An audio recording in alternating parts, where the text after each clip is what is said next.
Здравейте! Заквасих бадемово мляко и днес ви показвам резултатите.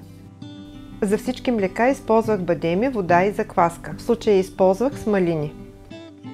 В това мляко, освен изброените, сложих и малко арарут.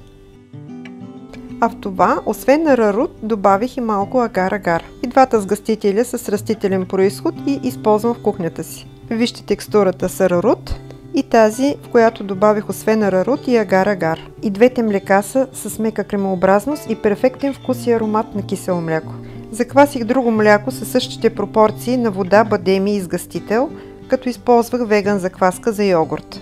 Това мляко е само с арарут, отново е с мека кремообразност и хубав вкус на кисело мляко. А в това съм добавила и агар-агар. То е една идея по-плътно и отново е с перфектния вкус на кисело мляко.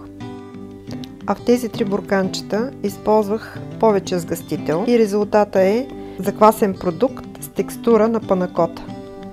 Ето вижте текстурата, колко е плътно млякото, но вкусът е все едно сте използвали кисело мляко за приготвянето на панакота. Ще продължавам да заквасвам бадемово кисело мляко, а вие ще опитате ли?